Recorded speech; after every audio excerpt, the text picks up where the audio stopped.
Extra elements functional group कौन कौन से होते हैं?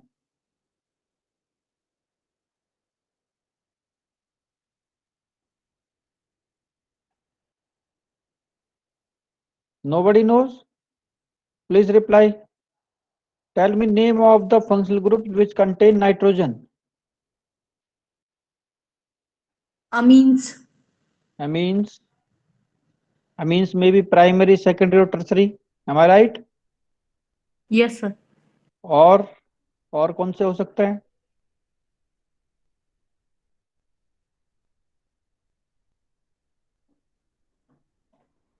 नाइट्रो, नाइट्रो हो यस सर। सकते हैं। हाँ जी।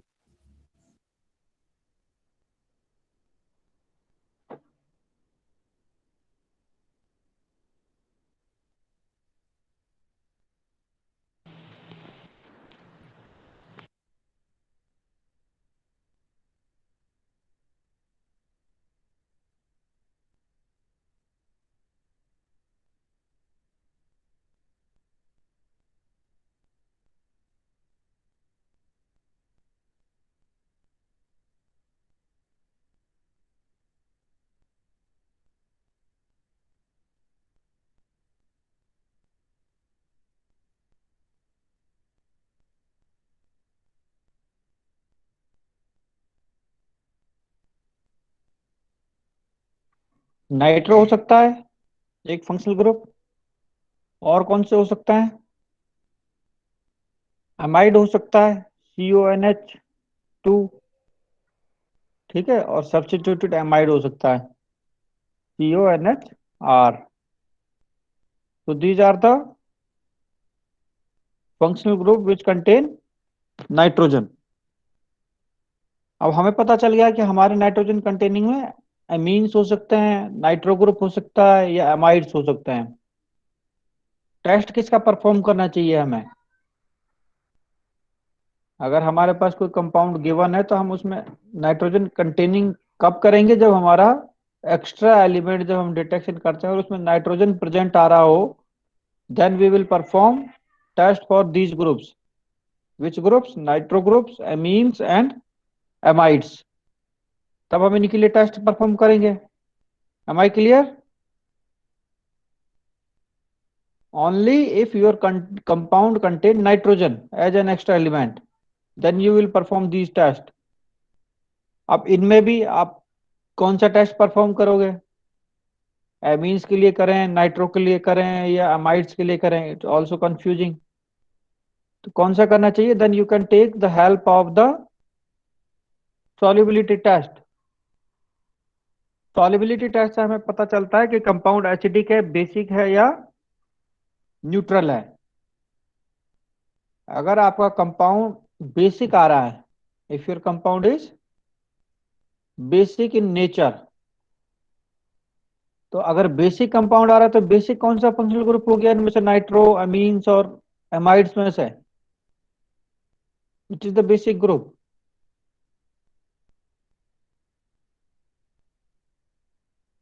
कौन बताएगा?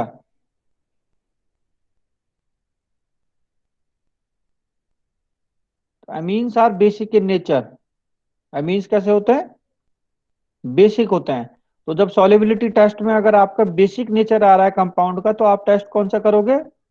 You will go for amines. तो एमीन्स के लिए हम टेस्ट करेंगे। ठीक है, और आई आपके जो सिलेबस में है वो प्राइमरी एमीन ही है जनरली। हम तो जब हम देखेंगे इसमें, तो we will first of all we will find out the presence of the amine group. तो एमीन्स के लिए टेस्ट क्या है? Test for aromatic primary amines. तो हम जनरली आपको जो लैब में देते हैं एरोमेटिक प्राइमरी एमीन्स ही देते हैं। ठीक है, और मैं आपके सिलेबस में देख लूंगा, अगर सेकेंडरी और टर्सरी एमीन्स हुए तो उनका भी आपको टेस्ट बताया जाएगा कैसे करने हैं वो। तो प्राइमरी एमीन को कैसे फाइंड आउट करेंगे? प्राइमरी एमीन में क्या होगा? NH2, और सेकेंडरी में NHR, तो टर्सरी में NR2। तो प्राइमरी एमीन एरोमेटिक एमीन्स के लिए ये एक टेस्ट है। देखो आप क्या करना है इसमें।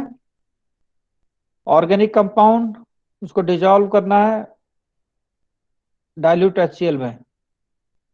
डाइल्यूट HCl में आप जब उसको डिजॉल्व करोगे then you will add cooled solution of NaNO2, sodium nitrite in water. Then you will cool the solution in ice and then add cooled solution of beta naphthol in NaOH. Beta naphthol का solution डालना है which is already dissolved in aqueous NaOH. Beta naphthol in 5 ml 10% NaOH में हमने dissolve करके बनाया हुआ है इसको। कैसे बनाया हुआ है?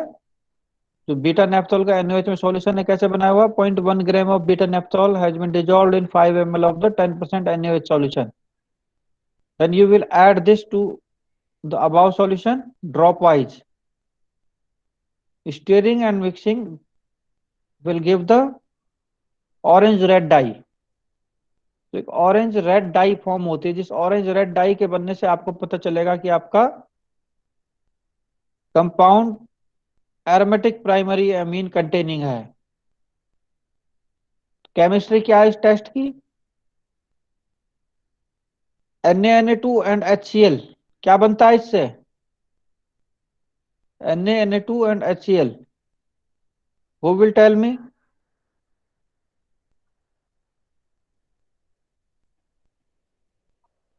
Why do we nitrobenzene. why do we use HCl and NaNO2 together in reactions?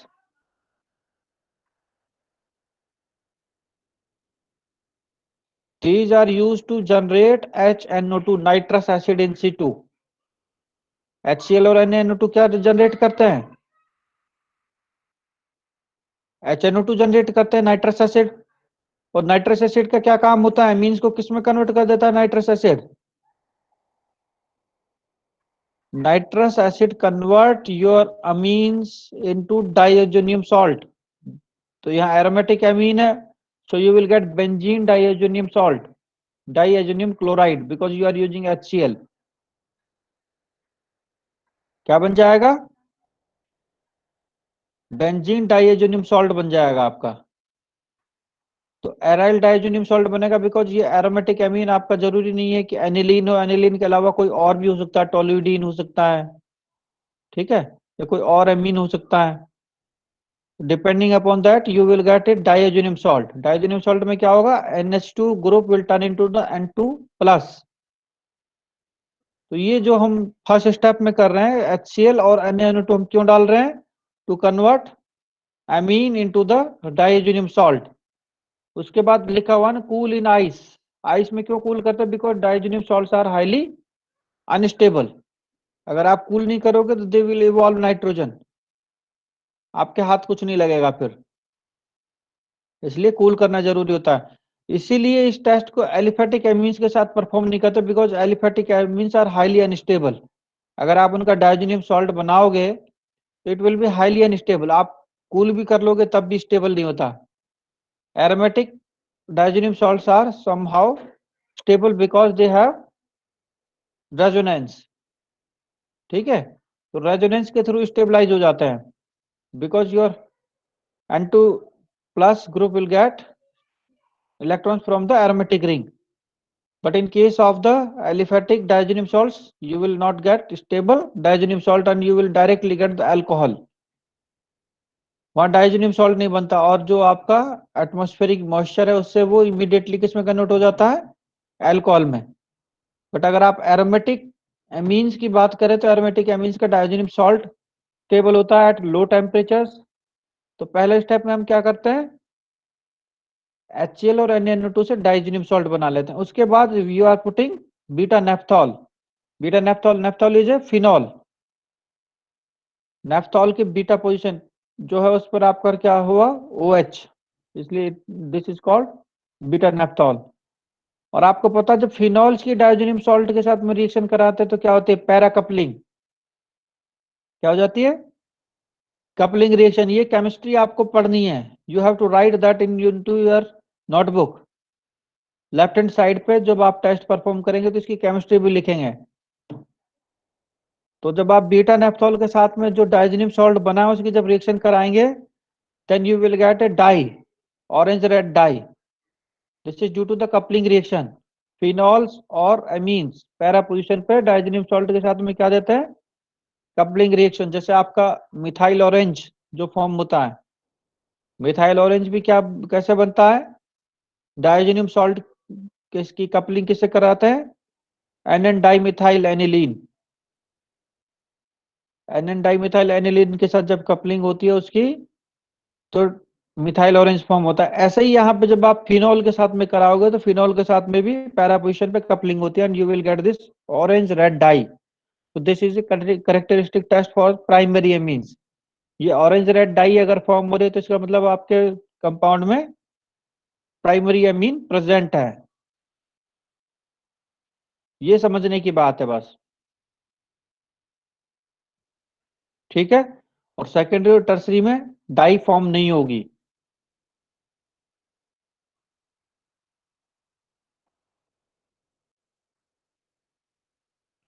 Clear to everyone?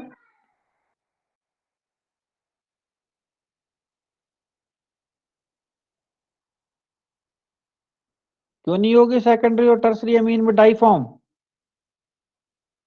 Because NH2 group वहां पे है नहीं, so that it can convert into the diazonium salt.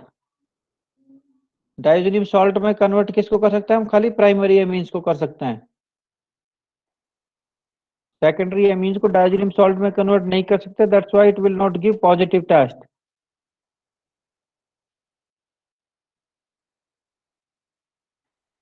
अब बताओ इस टेस्ट में किसी को कुछ पूछना है?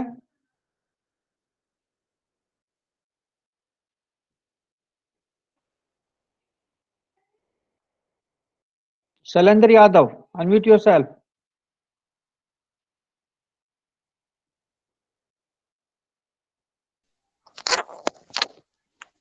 Yes sir.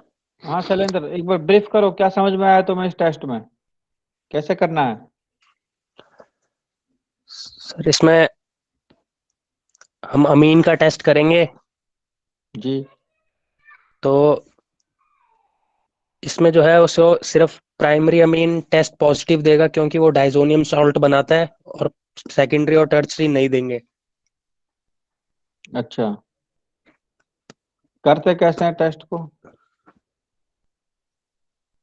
ये तो इन्फॉर्मेशन हो गई सिर्फ, अब इसको करेंगे कैसे? सर अभी वो लिखा नहीं मैंने, जो स्क्रीन पे प्रेजेंट किया था। नहीं बताया तो है मैंने कई बार, टेस्ट कैसे परफॉर्म करना है। Aniruddh, Aniruddh, Aniruddh, unmute yourself.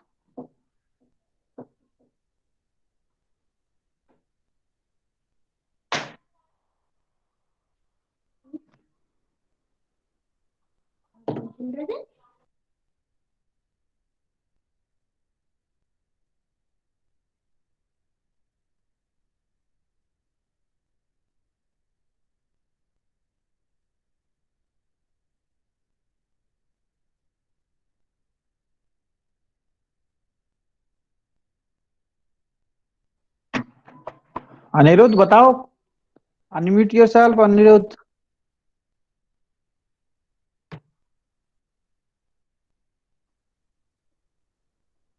अनिरुद्ध नहीं है?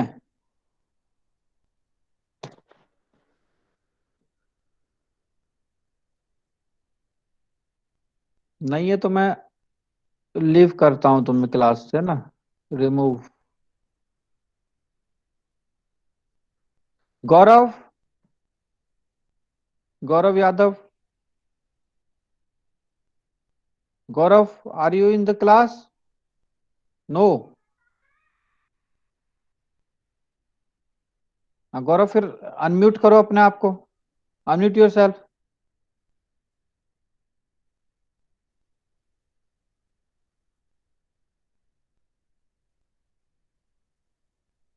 गौरव, do you have any problem? Time waste मत करो, जल्दी यस और नो में रिप्लाई करो। क्या प्रॉब्लम है?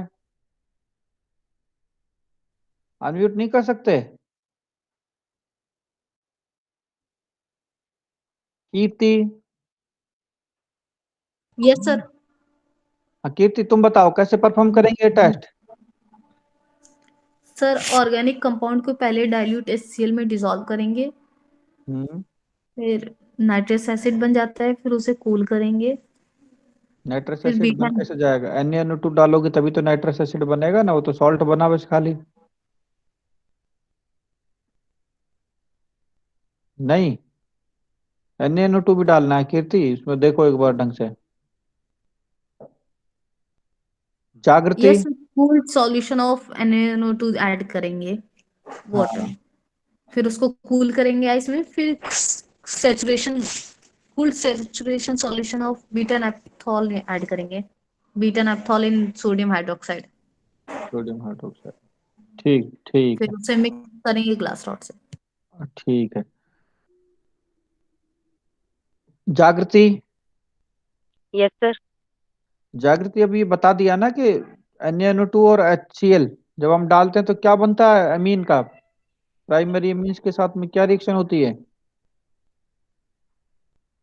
सर NaCl और एक मिनट, NaC, अच्छा, HCl और NaNO2 जब साथ में मिलते हैं तब HNO2 का होता है ठीक है। फॉर्मेशन। फिर वो अमीन्स के साथ मिलके डायजोनियम सॉल्ट बनाते हैं जो कि हाईली अनस्टेबल होते हैं, तो उसको कूल करते हैं और ठीक है। फिर बीटा नैप्थोलिन NaOH के साथ रिएक्शन करवा के ऑरेंज रेड डाई बनती है। ठीक है। ठीक है, तो क्लियर है सबको ये टेस्ट? कुछ भी नहीं करना, बस NaNO2 और HCl के साथ में हम प्राइमरी अमीन का डाइजेनियम सॉल्ट बना लेंगे। डाइजेनियम सॉल्ट की फिर हम कपलिंग रिएक्शन करा देते हैं बीटा नेप्थॉल के साथ में। जब बीटा नेप्थॉल के साथ में कपलिंग रिएक्शन होती है then we get the orange red dye. so this is the indication for the primary amines. Now see the next test for nitro group. Nitro group के लिए कैसे टेस्ट करते हैं, कब करते हैं? जब आपका सॉल्युबिलिटी टेस्ट में कंपाउंड का नेचर न्यूट्रल आ रहा हो then you can test for nitro group. जब बेसिक आ रहा हो तो एमीन्स के लिए टेस्ट करते हैं, और न्यूट्रल आ रहा हो तो हम किसका टेस्ट करके देखेंगे? नाइट्रो ग्रुप का। और नाइट्रो ग्रुप के लिए हम जो टेस्ट परफॉर्म करते हैं this is called Mulliken Barker test. कौन सा टेस्ट है? Mulliken Barker test. ठीक है, this is the name of the test. इसमें क्या करना होता है कि जो हमारा ऑर्गेनिक कंपाउंड है small quantity approximately 0.1 gram in alcohol उसमें डिजोल्व कर लेते हैं, अल्कोहल में डिजोल्व कर लेते हैं आपके ऑर्गेनिक कंपाउंड को। उसके बाद उसमें ऐड करते हैं ammonium chloride solution. Ammonium chloride solution कैसे बनाते हैं? 0.5 ग्राम इन 1 ml वाटर। तो 0.5 ग्राम के अप्रोक्सीमेटली हम 1 ml वाटर में मिलाएंगे अमोनियम क्लोराइड को और सॉल्यूशन बना लेंगे, और किस में ऐड कर देंगे? जो हमने ऑर्गेनिक कंपाउंड इथेनॉल के अंदर डिजोल्व किया हुआ है। ठीक है, क्या किया हमने? ऑर्गेनिक कंपाउंड का जो सॉल्यूशन अल्कोहल में बनाया है उसमें अमोनियम क्लोराइड का सॉल्यूशन ऐड कर दिया है। अब जब ये ऐड हो गया तो उसमें हम डाल देते हैं zinc dust. Zinc dust is a zinc powder. Zinc का पाउडर हमारे पास लैब में होता है, वो डाल देते हैं। उसके बाद हम उसको 2-3 मिनट तक बॉईल करते हैं। ठीक है, बॉईल करके फिर हम उसको फिल्टर करते हैं into another tube containing freshly prepared Tollens reagent. तो नाइट्रो ग्रुप का जो आपने ये जिंक के साथ में रिडक्शन कर दिया है इसको हम फिल्टर करके, और जो फिल्ट्रेट होता है उसको किस में डाल देते हैं? एक दूसरी टेस्ट ट्यूब हम रखते हैं रेडी, जिसके हम अंदर टॉलेंस रिएजेंट रखते हैं। टॉलेंस रिएजेंट के अंदर हम लोग उसको फिल्टर कर देते हैं। जो फिल्ट्रेट जब टॉलेंस रिएजेंट के साथ रिएक्ट करेगा then you will get the grey और ब्लैक पीपीटी। कैसा पीपीटी फॉर्म होगा? ग्रे और ब्लैक। तो this ppt will indicate the presence of the nitro group.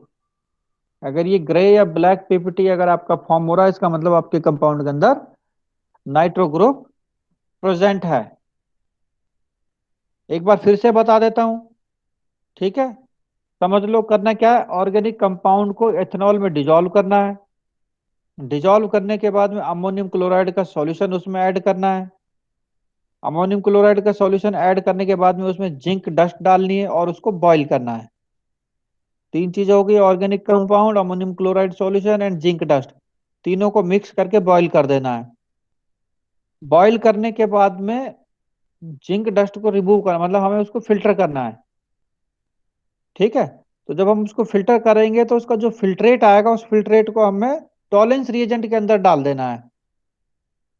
एक दूसरी टेस्ट ट्यूब में हम टॉलेंस रिएजेंट रखेंगे। टॉलेंस रिएजेंट आपको पता ही होता है, अमोनियकल सिल्वर नाइट्रेट होता है टॉलेंस रिएजेंट। टॉलेंस रिएजेंट बनाने का मेथड भी आपको लैब में बता दिया जाएगा, कैसे बनाते हैं फ्रेशली प्रिपेयर्ड। ठीक है, तो टॉलेंस रिएजेंट में जब हम उसको डाल देंगे फिल्ट्रेट को, then we got this grey black ppt and this is indication for the nitro group. Clear to everyone?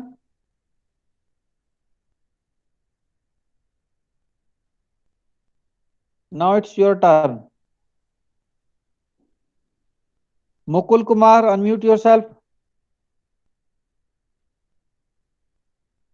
Yes sir. अब मुकुल ये बताओ, नाइट्रो ग्रुप के लिए टेस्ट कब परफॉर्म करते हैं? सर न्यूट्रल के टाइम। अगर आपका कंपाउंड न्यूट्रल शो कर रहा है, न्यूट्रल कैसे पता चलता है कंपाउंड न्यूट्रल है?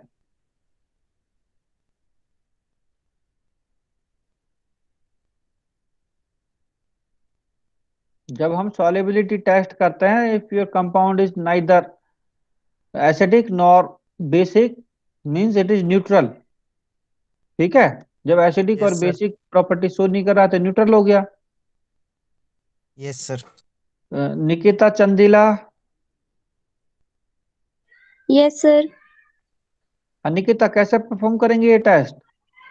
सर पहले ऑर्गेनिक कंपाउंड लेंगे और उसे इथेनॉल में मिक्स करेंगे और उसमें अमोनियम क्लोराइड सॉल्यूशन और जिंक डस्ट डालेंगे, फिर उसे बॉईल करेंगे, फिर फिल्टर करके फ्रेशली प्रिपेयर टॉलेंस रिएजेंट में मिक्स कर देंगे, फिल्टर कर देंगे। ओके। निकिता फरीदाबाद में रहते हो तुम? Yes sir. हाँ समझ गया मैं, क्योंकि मैं भी तुम्हारे एरिया में ही रहता हूँ, फरीदाबाद में ही। चलिए ठीक है, good good Nikita. Thank you sir. Anshul. Yes Anshul, Tollens reagent क्या होता है?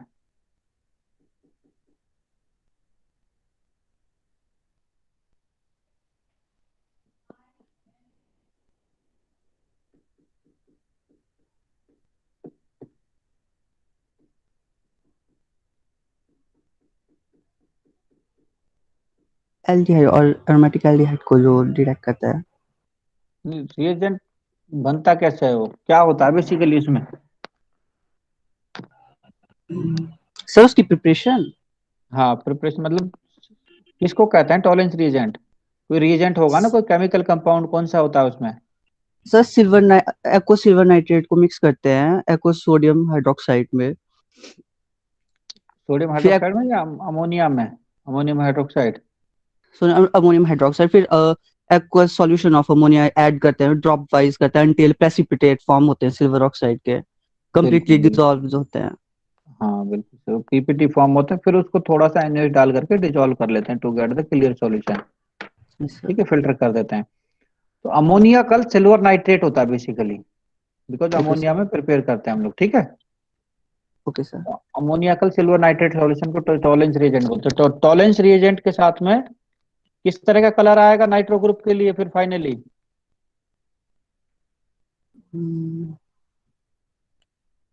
सर पता नहीं। अभी बताया था, ग्रे ब्लैक। हाँ ब्लैक टू ग्रे, ग्रे या तो और ब्लैक ब्लैक। आएगा या ग्रे का आएगा। हाँ ठीक है, तो ये टेस्ट भी क्लियर सबको। Now see test for amides. Amides का भी टेस्ट आपको करा देते हैं। ठीक है, ये इसका प्रॉपर्टी आपको न्यूट्रल भी हो सकता है। ठीक है, कभी कभी स्लाइटली बेसिक भी शो कर देता है। ठीक है, तो इसका नेचर आपको एग्जैक्टली पता नहीं चलेगा ढंग से, कोई बात नहीं, but you can find out it presence by doing some test. तो आपको पता है amide is a derivative of carboxylic acid, सबको पता है एमाइड किसका डेरिवेटिव होता है, कार्बोक्सिलिक एसिड का। तो अगर हम इसका हाइड्रोलिसिस कर दें, हाइड्रोलिसिस कर दें तो कार्बोक्सिलिक ग्रुप बन जाएगा वापस से। तो पहला जो टेस्ट है हमारा वो एल्कलाइन हाइड्रोलिसिस है। क्या है? Alkaline hydrolysis. तो हाइड्रोलिसिस कैसे करते हैं? बेस की प्रेजेंस में। तो ऑर्गेनिक कंपाउंड लिया, उसमें 10% NaOH सॉल्यूशन डाल दिया, अप्रोक्सीमेटली 5 ml। जब हम डालेंगे, अगर NH2 ग्रुप होगा तो क्या इवॉल्व करेगा? जब हाइड्रोलाइज होगा तो COH में कन्वर्ट होगा और NH3 रिलीज करेगा। क्या रिलीज करेगा? Ammonia gas. अब अमोनिया गैस का कैसे पता करें?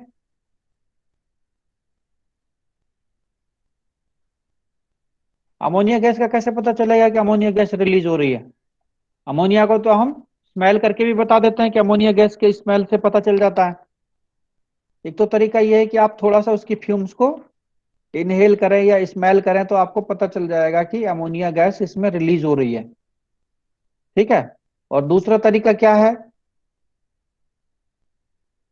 दूसरा तरीका है कि अगर हम अमोनिया गैस जो निकल रही है, अगर हम उसकी HCl के साथ में रिएक्शन करा दें तो NH4Cl बनेगा, अमोनियम क्लोराइड। उसके डेंस व्हाइट फ्यूम्स बनते हैं। अमोनियम क्लोराइड कैसा बनेगा? डेंस व्हाइट फ्यूम्स निकलेंगे जो कि आप विजिबल होंगे, आप इजीली देख सकते हो उनको। अगर ये बन रही है डेंस व्हाइट फ्यूम्स तो आपका इसका मतलब क्या है? एमाइड ग्रुप प्रेजेंट है। करना कैसे है फिर से एक बार समझ लो। ऑर्गेनिक कंपाउंड को NaOH में डिजोल्व करके और उसको हीट करना है। ठीक है। तो हीटिंग पर हमारा HCl गैस निकलने, यहाँ पे हीट और कर दो इसको। कई बार नॉर्मली नहीं होता आपका हाइड्रोलिसिस, तो हीटिंग पे हाइड्रोलिसिस हो जाएगा।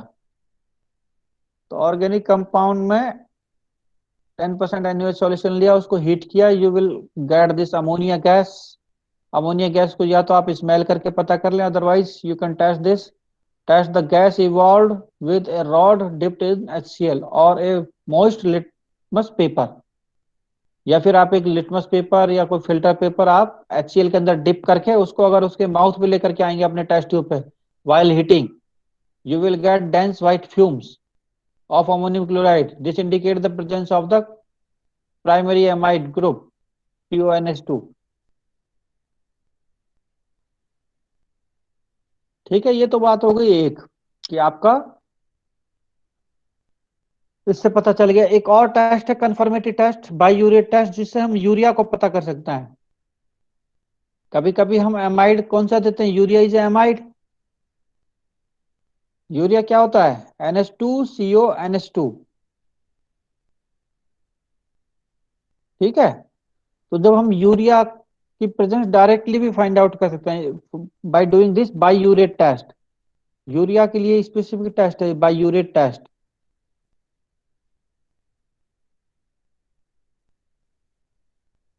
इसको कैसे करते हैं? ये सारे आपको एमाइड्स नहीं देंगे ये टेस्ट, only urea will give this test. For urea you can perform this. You will heat the compound in dry test tube till it melted, and it will convert into the solid mass, and evolution of ammonia ceases। क्या करना है हमें? जो compound given है उसको dry test tube में लेना, कुछ और नहीं डालना है, उसको हीट करना है। हीट करने से पहले क्या होता है? सॉलिड कंपाउंड मेल्ट करता है। मेल्ट करने के बाद में जब और ज्यादा आप हीट करोगे तो वो वापस से सॉलिडिफाई हो जाएगा। बिकॉज यूरिया आपका अमाइड है, तो अमाइड है तो अमोनिया भी निकलती है, तो अमोनिया निकलती रहेगी इनिशियली, बट कुछ टाइम बाद में अमोनिया निकलना बंद हो जाएगा। तब तक हमें हीट करना है जब तक आपके अमोनिया निकलना बंद नहीं हो जाए। उसके बाद उसको कूल करना है। तो जो आपके पास जो सॉलिड कंपाउंड आया, जो सॉलिड मास है, उसको डाइल्यूट NaOH में डिजोल्व करना है। इसके बाद में dilute solution of copper sulphate 1 to 2 drop डाल देना है। ठीक है। जो सॉलिड आया हमारे पास उसको हमने NaOH में डिजोल्व किया और कॉपर सल्फेट सॉल्यूशन हमने डाला, then we get this purple और वायलेट कलर। जो ये पर्पल और वायलेट कलर फॉर्म हो रहा है, this indicate the presence of the urea, और you can say this is the confirmatory test for urea.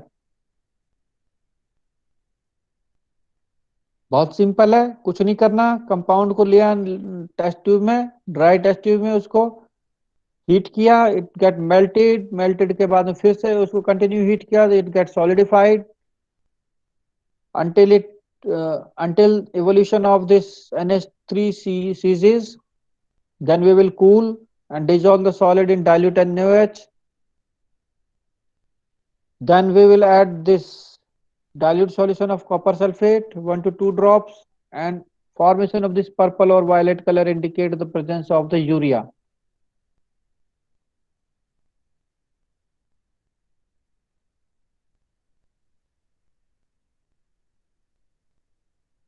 हो गया?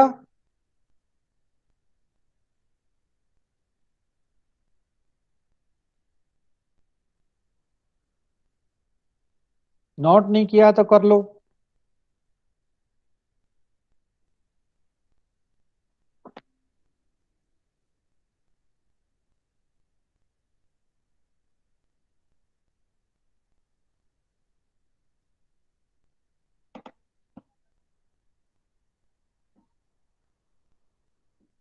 तो आज के एक्सपेरिमेंट में आपको किसकी प्रेजेंस शो करनी है? यूरिया की प्रेजेंस शो करनी है। ठीक है? सिस्टमेटिकली जब आप लिखना शुरू करोगे तो सारे स्टेप्स को फॉलो करना है। जब आप फाइल में रिपोर्ट करोगे आज के एक्सपेरिमेंट को, तो सारे स्टेप फॉलो करने हैं। Preliminary test, solubility test, urea को आप बताओ कि सॉल्युबिलिटी में कैसा आ रहा है। ठीक है? उसके बाद फिर आपको एक्स्ट्रा एलिमेंट डिटेक्शन का लिखना है। यूरिया कैसा देगा? पॉजिटिव टेस्ट देगा नाइट्रोजन के लिए, बाकी टेस्ट कैसा देगा? नेगेटिव। उसके बाद आप टेस्ट परफॉर्म करोगे फॉर एमाइड्स। एमाइड के बाद में फिर आप लिखोगे बायूरेट टेस्ट। तो यहाँ आपका यूरिया कंफर्म हो जाएगा आपका। आप फर्स्ट से बता दीजिए कौन कौन सा कैसे लिखना है, किसमें कौन सा दिखाना है प्रेजेंट। पहले एक्सपेरिमेंट में आपको नाइट्रोजन प्रेजेंट दिखाना है, बाकी ग्रुप्स को आप एब्सेंट शो कर दोगे। एक्स्ट्रा एलिमेंट के 3 एक्सपेरिमेंट लिखने हैं आपको। ठीक है? दूसरे वाले में आपको सल्फर प्रेजेंट दिखाना है, और तीसरे एक्सपेरिमेंट में ब्रोमीन प्रेजेंट दिखाना है आपको। 3 एक्सपेरिमेंट हो गए ना? वो तो हो गए आपके एक्स्ट्रा एलिमेंट के तक। तो नाइट्रोजन में हम सारे टेस्ट लिखेंगे, सारे एब्सेंट दिखाएंगे, सिर्फ नाइट्रोजन को प्रेजेंट नहीं, दिखाएंगे? नाइट्रोजन को प्रेजेंट दिखाना, अगर नाइट्रोजन है तो बाकी को एब्सेंट जरूर दिखाना है, क्योंकि ये भी तो हो सकता है नाइट्रोजन के साथ में भी तो दूसरे ग्रुप हो सकते हैं, हो सकता है ना। तो इसका मतलब हमें कैसे पता चलेगा जब हमने टेस्ट ही नहीं किया? तो वहां पे लिखना है, हमें टेस्ट लिखने हैं कि हमने टेस्ट किए हैं, ऐसे ऐसे किया है, और उसमें ये नेगेटिव आ रहे हैं। Then finally you will confirm the presence of the nitrogen extra element. Sir तो हेलोजन और इस सारे तक करेंगे? बिल्कुल। आप हेलोजन के लिए जो जनरल टेस्ट बताया ना मैंने, silver yes nitrate sir. Test, सिर्फ वो यस लिखना सर। है। जब सिल्वर नाइट्रेट टेस्ट ही नेगेटिव आ गया तो बाकी आगे लेयर टेस्ट करने की जरूरत नहीं होती है। Okay sir. ठीक है? समझ गए ना? और लिखने का तरीका भी मैंने आपको बता दिया कैसे लिखना है, पहले बताया था। जो आपकी ऑब्जर्वेशन है ये यहाँ पे आनी चाहिए, इस लास्ट वाली लाइन के पैरेलल कंप्लीट हो जानी चाहिए, और इन्फेरेंस भी इसी के पैरेलल यहीं पे लिखनी है, ऊपर नहीं लिखनी है या बीच में नहीं लिखनी है कहीं भी। आप अपने अकॉर्डिंग आइडिया लगा करके ये लिखो कि आपका इस लाइन में यहाँ पे कंप्लीट हो जानी चाहिए, इससे नीचे भी नहीं जाना चाहिए। आपको लग रहा है नहीं आ रहा तो ऊपर से स्टार्ट कर लो यहाँ से, बट इस लाइन में इसके पैरेलल कंप्लीट होना चाहिए सब कुछ। ठीक है? तो पहला टेस्ट नाइट्रोजन प्रेजेंट दिखा दोगे, सेकंड टेस्ट में आप सल्फर दिखा दोगे, थर्ड टेस्ट में आप ब्रोमीन को प्रेजेंट दिखाना है आपको, तो वहां पे लेयर टेस्ट भी दिखाना पड़ेगा आपको। और फोर्थ एक्सपेरिमेंट में आप नाइट्रोजन कंटेनिंग फंक्शनल ग्रुप हमारा आ जाएगा, फंक्शनल ग्रुप में आप एमाइड प्रेजेंस दिखाओगे, और एमाइड में आप ये यूरिया तक आप कंफर्म कर देना आज के टेस्ट में।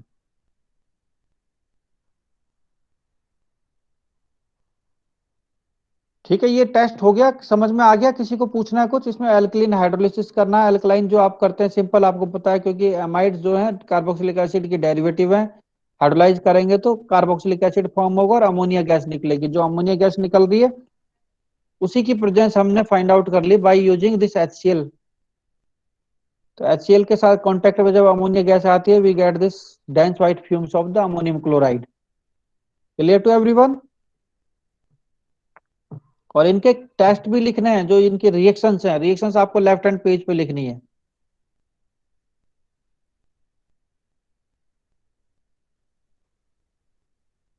इसके बाद है non nitrogen containing functional group. Non nitrogen containing functional group कौन से होते हैं? कार्बोक्सिलिक हो सकते हैं, ठीक है, फिनॉल्स हो सकते हैं, कार्बोनाइल कंपाउंड हो सकते हैं, जिसमें एल्डिहाइडिक और कीटोनिक दोनों कोई सा भी हो सकता है, हाइड्रोकार्बन्स हो सकते हैं, बेंजीन, टोलुइन, और कौन से हो सकते हैं? एल्कोहल्स हो सकते हैं। तो ये सारे आपके नॉन नाइट्रोजन कंटेनिंग है। अब आप सिलेबस में देख लेना आपके में कौन कौन से हैं, वही हम लोग करेंगे बस। तो प्रोबेबली मैंने जो ये स्कीम बनाई हुई है ये आपके सिलेबस के अकॉर्डिंग ही बनाई है, बट कोई चेंज होगा सिलेबस में तो we will later on include that. तो नाइट्रोजन नॉन नाइट्रोजन कंटेनिंग में पहले कार्बोक्सिलिक ग्रुप का टेस्ट परफॉर्म करेंगे। कैसे करते हैं और क्यों करते हैं? If your solubility test is confirming the acidic nature of the compound, then you can go for these tests. अगर आपके solubility टेस्ट में आपको पता चल रहा है कि कंपाउंड का नेचर एसिडिक है, और दूसरी बात नाइट्रोजन आपका एब्सेंट आ रहा है एक्स्ट्रा एलिमेंट टेस्ट में, then we can perform this test for carboxylic group. Am I clear? ठीक है, अब कैसे करते हैं कार्बोक्सिलिक ग्रुप के लिए टेस्ट? आपको पता है ये ग्रुप कैसा है, एसिडिक नेचर है। अगर हम इसमें बेस डालेंगे तो क्या होगा? CO2 रिलीज करेगा ये बाइकार्बोनेट के साथ में। तो अगर हम saturated solution of sodium bicarbonate add करें टू दिस ऑर्गेनिक कंपाउंड, ठीक है, स्ट्रॉन्ग इफर्वेशंस ऑब्जर्व होती हैं। कैसी आती है स्ट्रॉन्ग इफर्वेशंस? जस्ट ए मिनट बच्चों, है ना, एक कॉल रिसीव कर लेता हूँ।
ठीक है, तो कब टेस्ट करेंगे कार्बोक्सिलिक ग्रुप के लिए? When we are getting acidic nature insolubility test and there is no nitrogen, then we will perform this test by using sodium bicarbonate saturated solution. अच्छा, saturated solution क्या होता है? Who will tell me which solutions are called saturated solutions?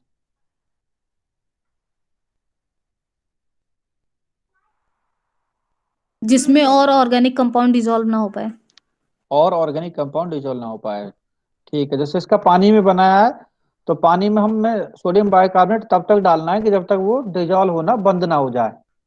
Maximum हमें dissolve करना है, heating नहीं करते हैं। अगर ज्यादा स्ट्रॉन्ग हीटिंग करोगे तो वैसे भी इसमें सॉलिबिलिटी हो जाएगी, लेकिन जैसे ही कूल होगा वो वापस से प्रेसिपिटेटेड हो जाएगा। ठीक है, तो नॉर्मल रूम टेम्परेचर पे जितना कंपाउंड हम मैक्सिमम डिजोल्व कर सकते हैं, this is called saturated solution. तो सोडियम बाइकार्बोनेट का एक सैचुरेटेड सॉल्यूशन बनाना है, उसको ऑर्गेनिक कंपाउंड में जब हम ऐड करेंगे, हमने एक टेस्ट ट्यूब में ऑर्गेनिक कंपाउंड ले लिया अपना थोड़ा सा, एक पिंच, उसके ऊपर सोडियम बाइकार्बोनेट सॉल्यूशन डालेंगे, then we will observe the strong effervescences. जो स्ट्रॉन्ग इफर्वेशन जब आ रही है तो इसका मतलब क्या हुआ? कार्बो CO2 रिलीज हो रही है, इसका मतलब कार्बोक्सिलिक ग्रुप प्रेजेंट है। ठीक है, तो ये कार्बोक्सिलिक ग्रुप का इंडिकेशन हो गया। अब कार्बोक्सिलिक ग्रुप आपके मोनो कार्बोक्सिलिक भी हो सकता है और डाई कार्बोक्सिलिक भी हो सकता है। जैसे अगर आपको बेंजोइक एसिड दिया हुआ हो तो मोनो कार्बोक्सिलिक एसिड हो गया, और थैलिक एसिड अगर हमने दे दिया तो कैसा हो गया? Dicarboxylic acid. Although both will give positive test in this bicarbonate test, दोनों के लिए पॉजिटिव आएगा ये टेस्ट, ऊपर वाला स्ट्रॉन्ग इफर्वेशंस आएंगी। बट हम प्राइमरी और secondary carboxylic mono carboxylic acid and di carboxylic acid को भी डिफ्रेंशिएट कर सकते हैं बाय परफॉर्मिंग फ्लोरोसेंट टेस्ट। ये फ्लोरोसिन टेस्ट हम लोग अगर परफॉर्म करें तो हमें पता चल जाएगा कि हमारा compound mono carboxylic acid containing है या डाई कार्बोक्सिलिक एसिड कंटेनिंग है। ठीक है, इसमें क्या करना होता है?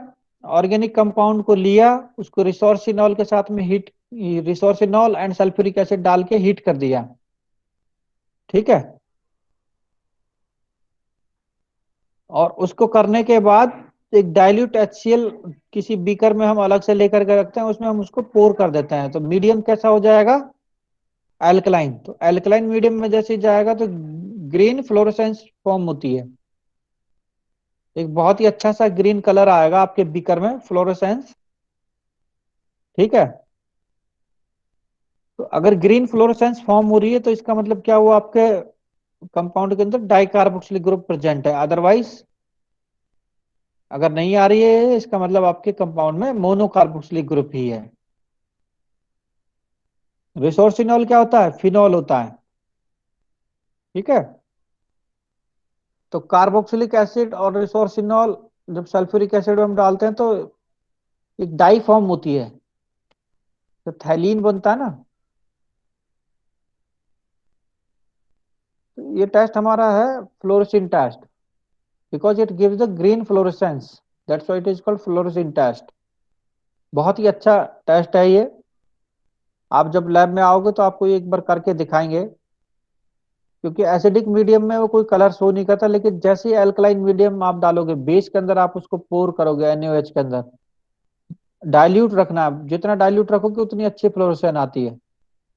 तो फ्लोरोसेंस आपकी ग्रीन फ्लोरोसेंस आएगी तो वो आपका इंडिकेशन है डाइकार्बोक्सिलिक ग्रुप के लिए।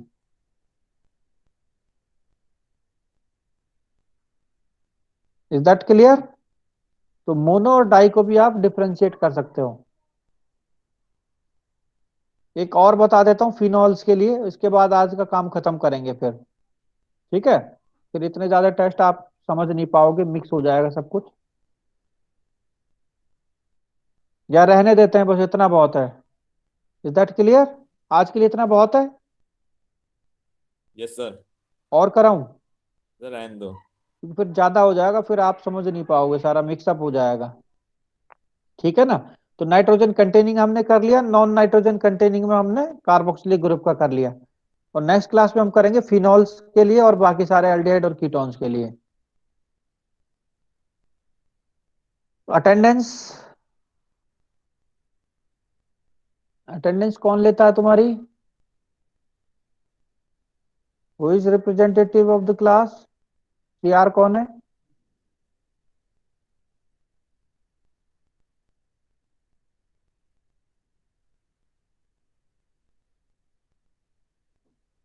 नहीं है कोई? सीआर नहीं है आपकी क्लास सर में? प्रेजेंट नहीं है।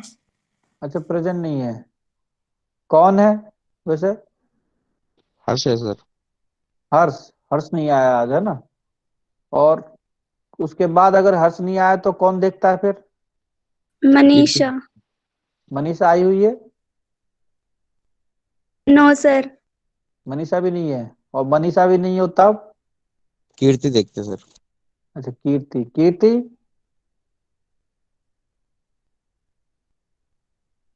कीर्ति, यस सर। कीर्ति, स्नैपशॉट ले लो अटेंडेंस का रिकॉर्ड ना, उसको दे देना फिर हर्ष को, है ना? आज का। Okay sir. ठीक है ना?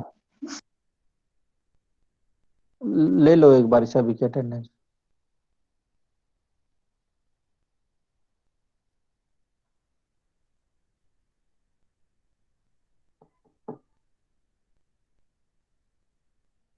Yes sir, done. डन। चलिए, ओके। कुछ पूछना है किसी को? कुछ समझ में नहीं आया हो कोई टेस्ट? तो नेक्स्ट क्लास के लिए तैयार रहना आप, है ना? अपना अरेंजमेंट कर लेना। नेक्स्ट क्लास आपकी सर लैब नेक्स्ट में होगी। ऑफलाइन होगा? ऑफलाइन होगा नेक्स्ट उसमें। सर क्लियर नोटिस में कब ना? तक आएगा? नोटिस आ जाएगा एक दो दिन, वैसे तो मेरे ख्याल में आ भी चुका है नोटिस तो। नहीं आया सर है? हमें तो नहीं।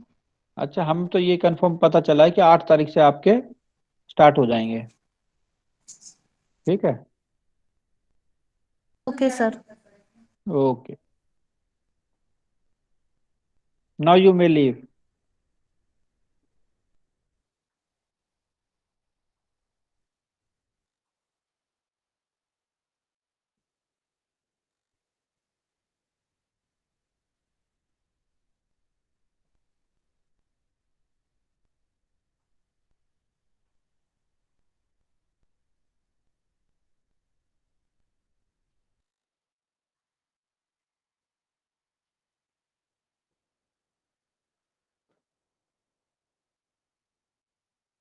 सर। हाँ बोलो। सर लैब लेने आना जरूरी है क्या? हाँ, जरूरी तो है ही। लैब नहीं करोगे तो फिर कैसे होगा प्रैक्टिकल? सर ऑफलाइन होंगे वैसे ऑनलाइन भी होंगे क्या लैब? नहीं, ऑनलाइन कैसे लैब हो जाएंगी? नहीं सर, मैंने न्यूज़पेपर में पढ़ा था ये ऑनलाइन भी होंगी। ऑनलाइन तो फिर सिर्फ आप देख पाओगे, जैसे अभी सुन रहे हो ना ऐसे सुन पाओगे, परफॉर्म तो नहीं कर पाओगे ना। हाँ सर। हाँ, बाकी तुम अगर नहीं कर पा रहे हो, अरेंजमेंट नहीं होगा तुम्हारा, तो भाई अटेंड कर लेना, ऑनलाइन कर लेना। सर उसमें ये भी आ रहा था अटेंडेंस नहीं ले मान मतलब अटेंडेंस के मार्क्स नहीं होंगे। पता नहीं भाई क्या है क्या नहीं, देखो यूनिवर्सिटी डिसाइड करती है। हाँ, डीयू में लास्ट मोमेंट पे ही होता है सब कुछ। क्योंकि ये सर है। पिछली बार भी उसके अटेंडेंस के मार्क्स नहीं हुए थे। अब पिछली बार नहीं होते, लेकिन हो सकता है इस बार हो। कुछ कह नहीं सर सकते ना। न्यूज़पेपर में तो ये आ रहा था कि नहीं होंगे अटेंडेंस के मार्क्स। लैब के बोल रहे थे सर, वैसे वाली क्लास के पता नहीं अभी। हाँ, कुछ कुछ नहीं पता, न्यूज़पेपर वालों को भी खैर कुछ नहीं पता होता। वो भी अपने हिसाब से चलते हैं। अब देखो ना, डीयू ने टीचर्स को, नॉन टीचिंग स्टाफ को पूरा 100% कैपेसिटी के साथ बुलाया है, और सबका हम्म। जाना मैंडेटरी है। मैं भी अभी निकल रहा हूँ वहाँ के लिए। अब एक बात बताओ, वो कह रहे हैं कि कॉलेज में ऑनलाइन क्लासेस वहीं से लो, तो क्या पॉसिबल है कि टीचर वहाँ कॉलेज में है फैसिलिटीज? एक बात बताओ, सारे टीचर से एक साथ बैठ करके, इंटरनेट फैसिलिटी कहीं है नहीं, नेटवर्क चलेगा नहीं वहाँ कॉलेज में, मोबाइल नेटवर्क काम नहीं करता, तो कैसे क्लास ले लेंगे? अगर आज मैं आपकी क्लास यहाँ नहीं लेकर के कॉलेज से ले रहा होता तो पॉसिबल था ये? No sir. नहीं सर। होता ही सर नहीं है, एक क्योंकि चीज और पूछनी थी। हाँ। जैसे अब हमारी यहाँ क्लास हो रही है, वो ऑफलाइन कॉलेज में प्रैक्टिकल चल रहा है, उसके 1 घंटे बाद जैसे हमारी ऑनलाइन क्लास है थ्योरी हाँ हाँ वाली। हाँ तो हाँ। सर अगर कोई बच्चा दूर से आ रहा है, जैसे मेट्रो वगैरह में ट्रेवल करता है, तो सर वो कैसे लेगा क्लास? उसको वेट करना पड़ेगा फिर, टाइम टेबल के हिसाब से वेट करके कॉलेज में रुकना पड़ेगा, फिर सर वहीं पर कॉलेज में अटेंड तो करना पड़ेगा। नेटवर्क ही नहीं आता। और तो सर कॉलेज फिर ये तो कॉलेज में दिक्कत हो जाएगी ना sir. Exactly, you are right कि कॉलेज में नेटवर्क नहीं आता, नॉर्मल मोबाइल हाँ। नेटवर्क नहीं आता वहां पे। हाँ, ये यही बोलना चाह रहा हूँ सर मैं। हाँ, ऑडियो कॉल्स भी नहीं होती वहां पे। तो पता नहीं ये क्या इनके पॉलिसी जो बनाने वाले इनके माइंड में क्या है। और अभी तो फिर ये जो अभी किसान आंदोलन चल रहा है, ये कोई अभी खत्म थोड़ी हो गया है। हाँ सर, उधर की नहीं, साइड अभी के हम बच्चे भी लोग है जा काफी। रहे हैं, मान लो कि हाँ, तो कितनी जगह कितनी प्रॉब्लम्स आएंगी हमें पहुंचने के लिए। दिल्ली में हर जगह से टीचर भी आते हैं, स्टूडेंट भी जगह जगह से आते हैं। तो अभी तो फिजिबल लग नहीं रहा है वैसे ना। बट देखो क्या कहती है यूनिवर्सिटी और यूजीसी, ये है ना। सर एक चीज और पूछ रही थी, जैसे आप डिवाइड करने वाला बता रहे, स्टूडेंट्स डिवाइड हो जाएंगे, जैसे इस क्लास में हमारे 40 बच्चे हैं, तो इनमें हाँ, से भी डिवाइड हो जाएंगे? मे बी अगर लैब, हाँ लैब में हो सकता है एक छोड़ करके एक ही रखेंगे ना, फिर बच्चों को कम ही करेंगे तो फिर 20-20 का ग्रुप बना देंगे दो। 20 एक दिन आ अच्छा, जाएंगे, 20 दो दूसरे दिन। तो अगले इंडिविजुअली हफ्ते एक्सपेरिमेंट करने पड़ेंगे फिर सबको? इंडिविजुअली करने पड़ेंगे, इंडिविजुअली ही करना है। अब यही तो बात है ना इसमें, सोशल डिस्टेंसिंग भी तो फॉलो करनी है ना। सर सोशल डिस्टेंसिंग की कहाँ होगी कॉलेज में सर, हाँ कोई नहीं नहीं करने का सर। वो देख हमें पता ही है ना, लेकिन गवर्नमेंट को भी पता है कि कोई एक बार जब आपने किसी को छूट दे दी ना, तो कोई ध्यान नहीं रखता सोशल डिस्टेंसिंग वगैरह क्या है। बट पता नहीं गवर्नमेंट का क्या है, गवर्नमेंट ही जानती है ना। ये तो पॉलिसीज आके उनकी क्या चल रही है माइंड में, क्योंकि अभी आप देखोगे ना। सर एक चीज और थी कि मैंने ऐसा सुना है कि एक ही दिन सारी लैब हो जाएंगी हमारी।